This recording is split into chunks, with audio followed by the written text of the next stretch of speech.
Assalamualaikum warahmatullahi wabarakatuh. Perkenalkan, nama saya Rika Umia. Di sini saya akan menjelaskan tentang pelatihan pengolahan data panel dengan IPUS. Selanjutnya di sini ada contoh kasus pengaruh size ROA, darah, NVF, sukuk terhadap pengungkapan ISR. Peneliti meneliti pada 9 perbankan syariah di Indonesia tahun 2012 sampai 2016. Selanjutnya kita buka IPUS 9.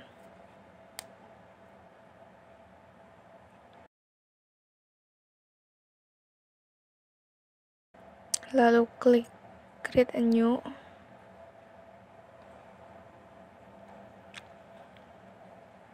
Pilih balance panel. Start date-nya kita tulis 2012, end date-nya 2016, number of-nya 9, WF-nya kita tulis data panel. Selanjutnya kita klik object, new object, pilih series, lalu kita ganti size.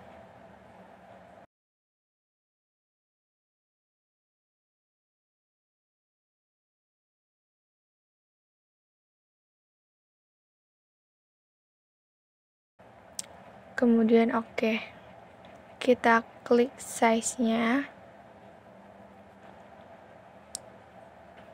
Lalu kita buka data Excel-nya yang sudah kita ketik. Size-nya kita copy.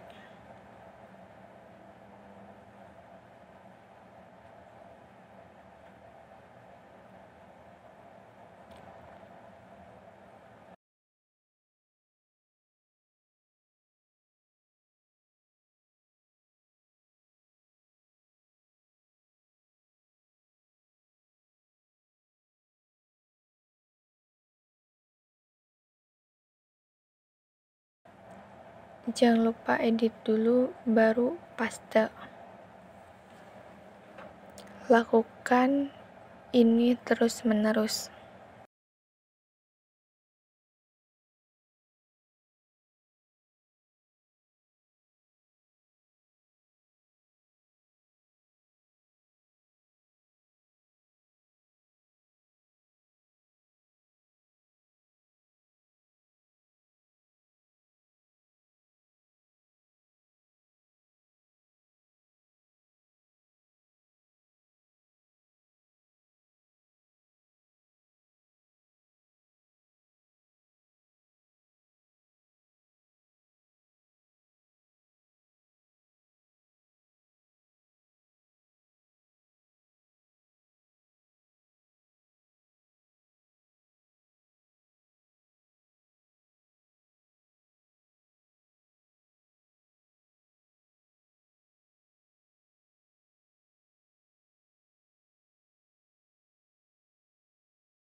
Selanjutnya kita pilih quick, lalu grup statistik, pilih descript, lalu command stempel. Di sini kita tulis ISR, size, ROA, DAR, NVF, sukuk, lalu OK. Di sini bisa dilihat data panel.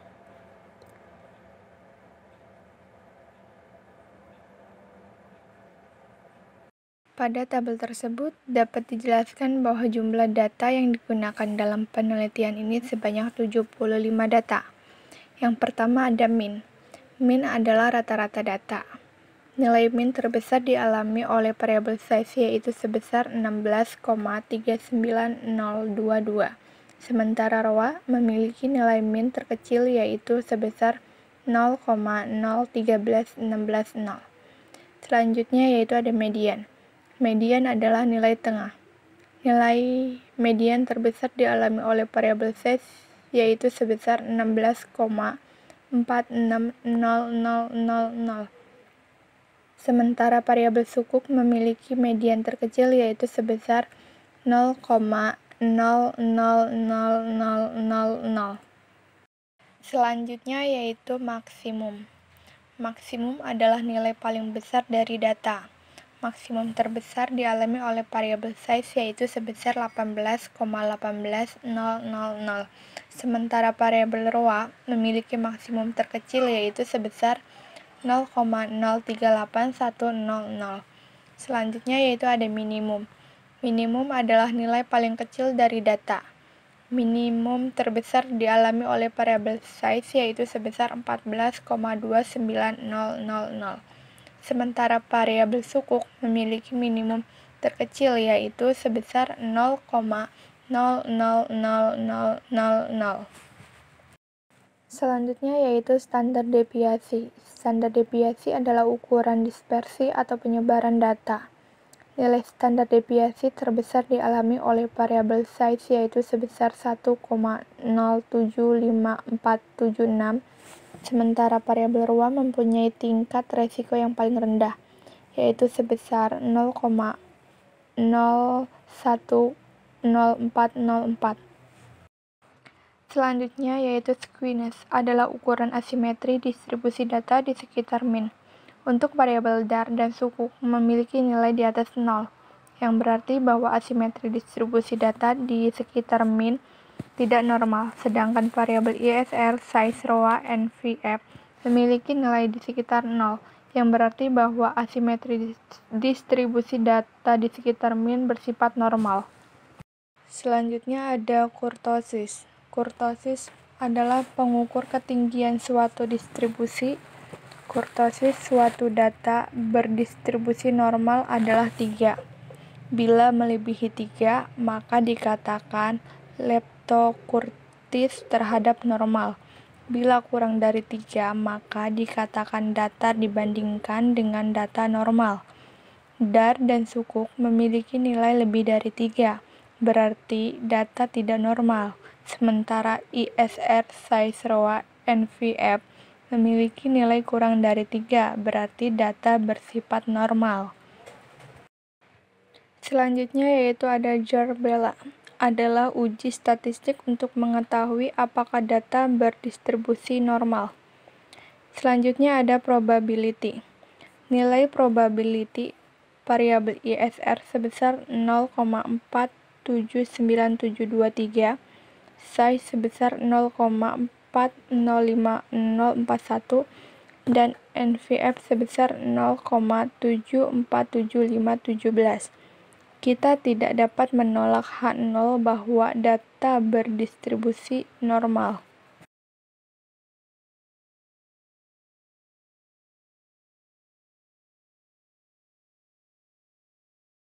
Kita pilih quick, pilih estimate.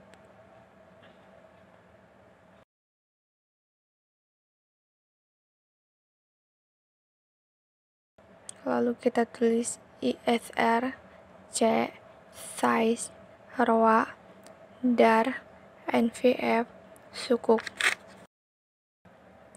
lalu pilih panel option,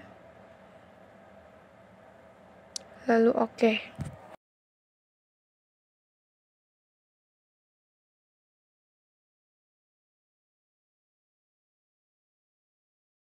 Dan ini hasilnya. Lalu kita kasih nama EQ01. Selanjutnya kita pilih estimate, pilih panel option, pilih fix.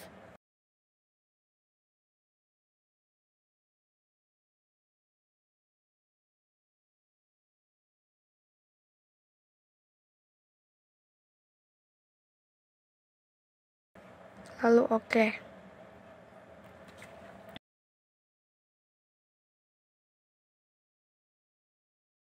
Selanjutnya kita kasih nama juga FPM, lalu OK. Selanjutnya kita estimate lagi,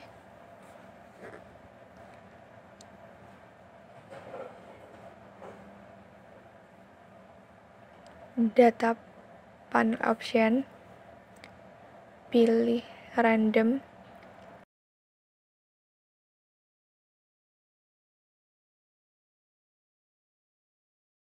lalu OK.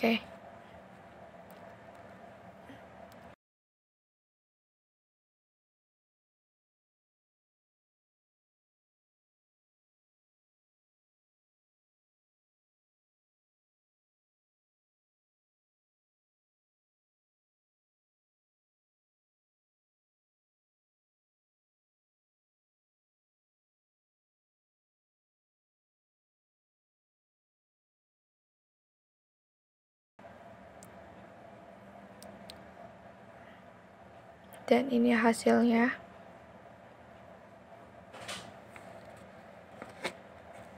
Kita fresh dulu buat ganti namanya. Kita kasih nama REM. Kita close aja ya.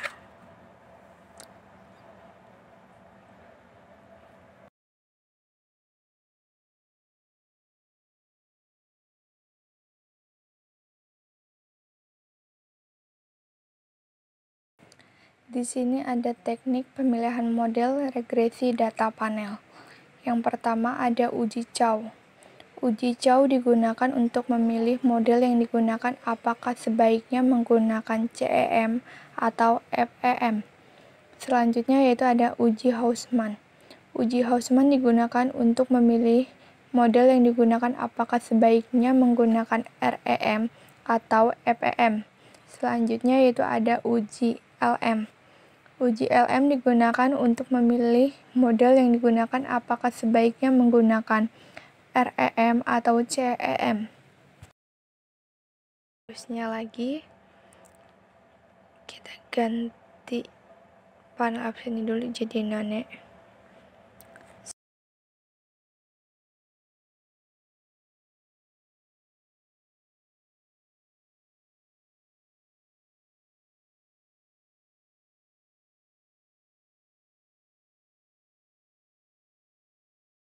Selanjutnya yaitu kita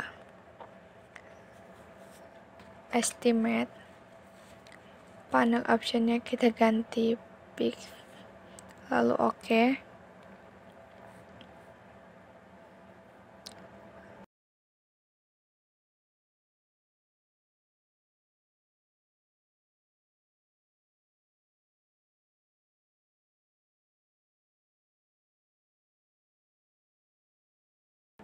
Selanjutnya view, pilih fix or random, lalu pilih yang paling atas. Dan ini hasilnya, kita fresh, kita kasih nama uji Chow.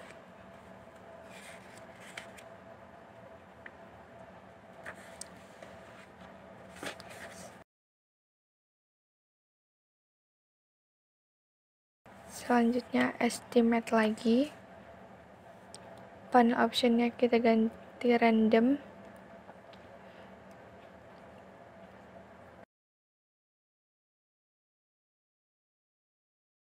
pilih view lagi, spesifik or random, pilih yang paling bawah.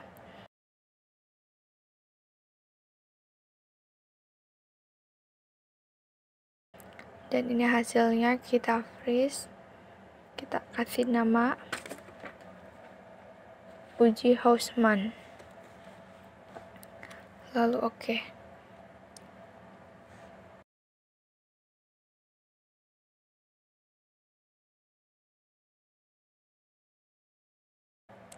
Kita estimate lagi, panel option kita ganti none, lalu oke.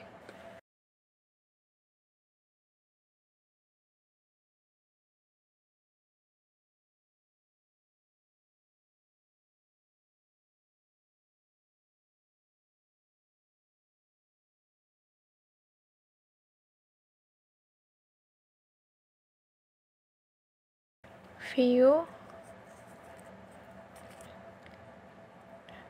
pilih multiplier, dan ini hasilnya. Price, kita ganti nama lagi, uji LM.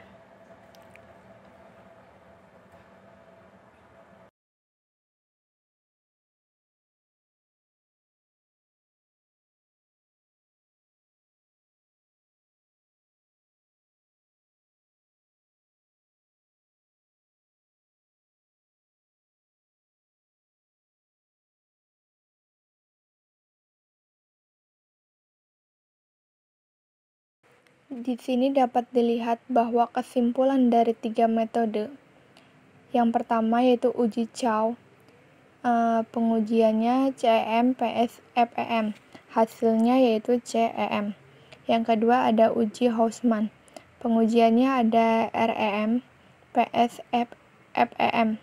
Hasilnya yaitu REM. Yang ketiga ada uji LM, pengujiannya yaitu CEM, PS, REM. Hasilnya adalah CEM. Selanjutnya yaitu ada uji asumsi klasik. Uji asumsi klasik adalah persyaratan statistik yang harus dipenuhi pada analisis regresi yang menggunakan pendekatan OLS dalam teknis estimasinya. Uji asumsi klasik terdiri dari uji linearitas, autokorelasi, multikolinearitas, dan normalitas. Walaupun demikian, tidak semua uji dilakukan dalam regresi data panel.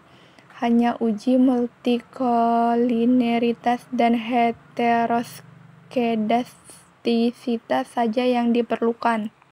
Lagi, kita ganti dulu jadi none.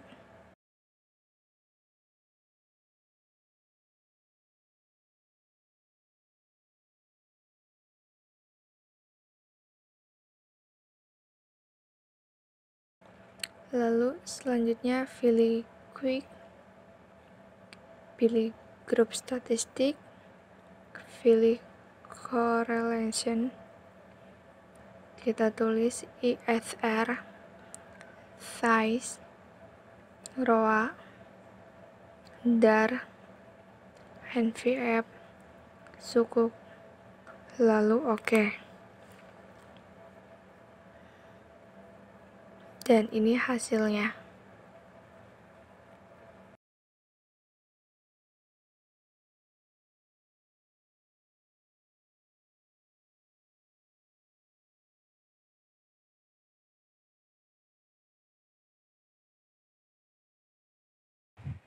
Dari output tersebut dapat dilihat variabel independen memiliki nilai lebih dari 0,8, sehingga dapat disimpulkan tidak terjadi multikolinearitas.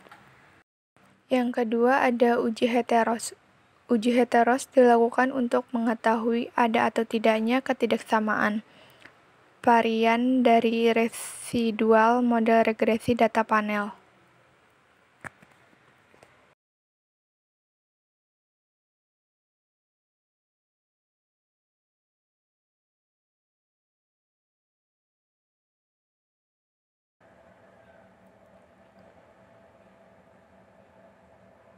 Pilih view, pilih residual, pilih yang cross, dan ini hasilnya.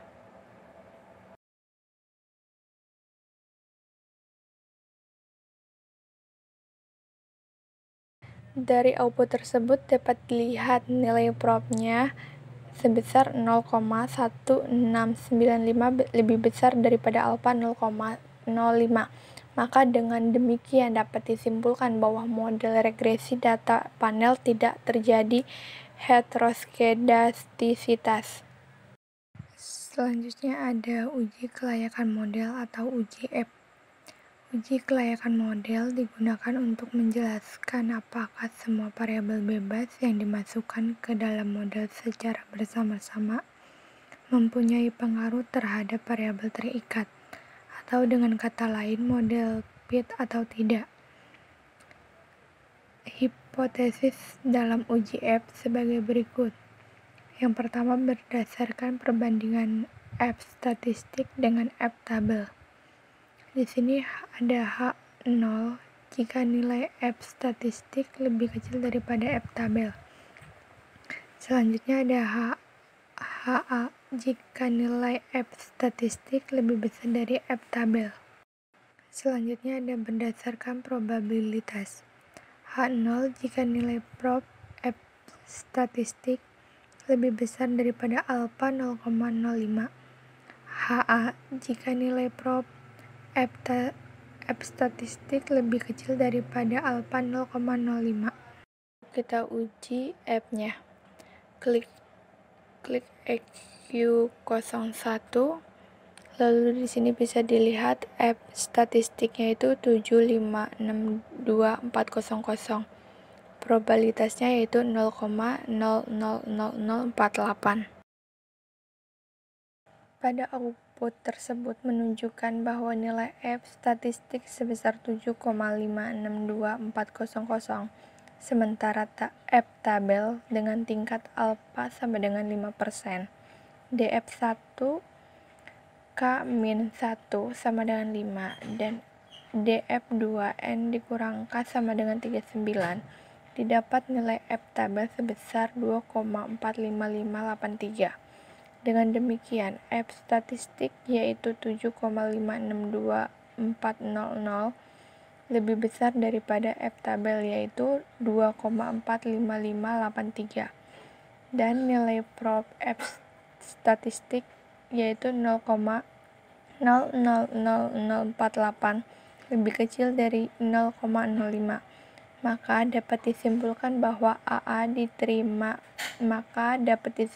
bahwa variabel independen dalam penelitian ini terdiri dari size ROA, dar NVF, dan sukuk, secara bersama-sama memiliki pengaruh terhadap ISR. Selanjutnya ada koefisien determinasi, menjelaskan seberapa jauh kemampuan model regresi dalam menerangkan variasi variabel bebas mempengaruhi variabel terikat. Semakin besar hasil R-square akan semakin baik karena hal ini mengidentifikasi semakin baik variabel independen dalam menjelaskan variabel dependen. Nilai R-square berada antara 0 sampai 1 dengan penjelasan sebagai berikut. Yang pertama, nilai R-square harus berkisar 0 sampai 1. Yang kedua, jika nilai R-square sama dengan 1, berarti naik atau turunnya variabel terikat 100% dipengaruhi oleh variabel bebas. Yang ketiga, jika nilai R-square sama dengan 0, berarti tidak ada hubungan sama sekali antara variabel independen terhadap variabel.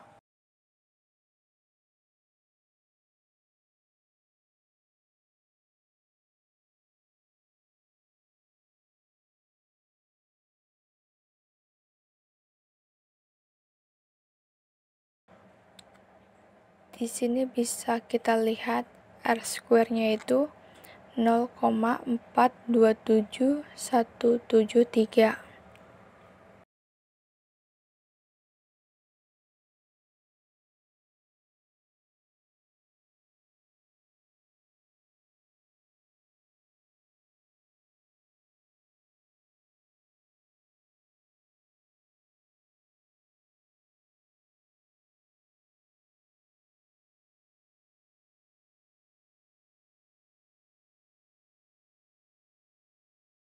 Pada tabel tersebut menunjukkan bahwa nilai adjusted R-square sebesar 0,492267.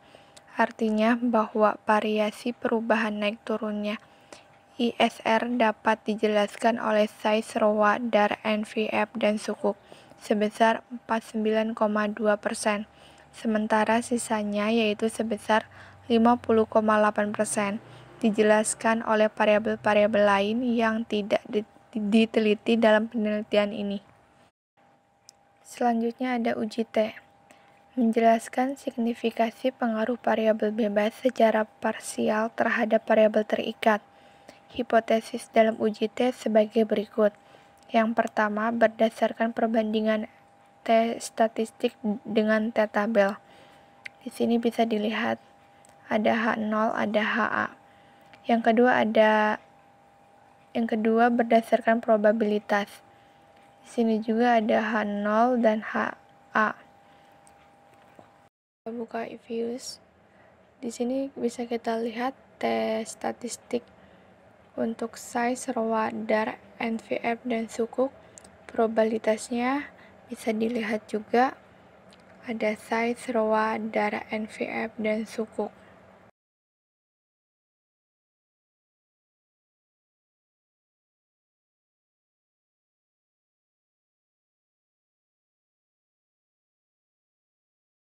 Pada tabel tersebut menunjukkan bahwa nilai T statistik size sebesar 5,342578, sementara T tabel dengan tingkat alpha 5%, DF 39 didapat nilai T tabel sebesar 2,02269.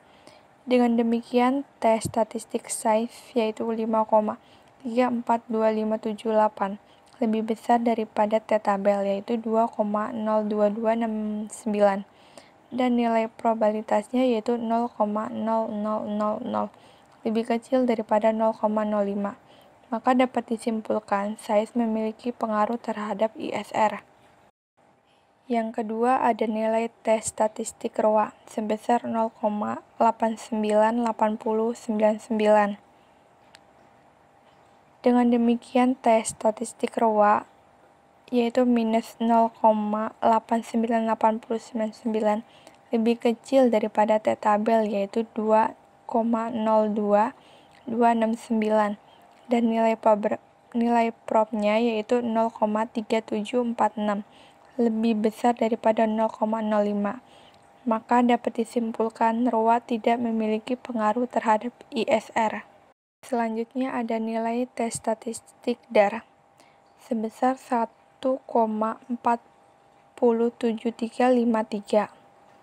Dengan demikian, T statistik DAR yaitu 1,47353 lebih kecil daripada T tabel yaitu 2,02269 dan nilai probnya yaitu 0,1672 lebih besar daripada 0,05.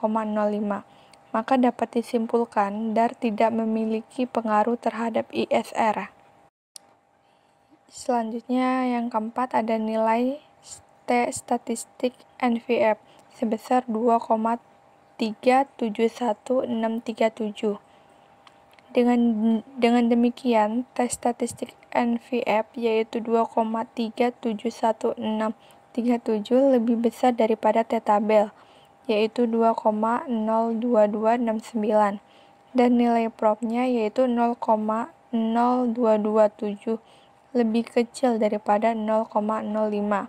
Maka dapat disimpulkan NVF memiliki pengaruh terhadap ISR. Selanjutnya yang terakhir ada nilai T statistik sukuk sebesar 0,386405.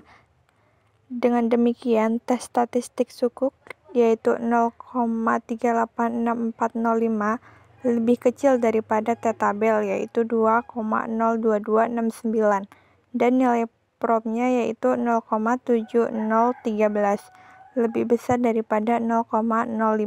Maka dapat disimpulkan bahwa sukuk tidak memiliki pengaruh terhadap ISR. Demikian penjelasan dari saya, kurang lebih mohon maaf. Wassalamualaikum warahmatullahi wabarakatuh.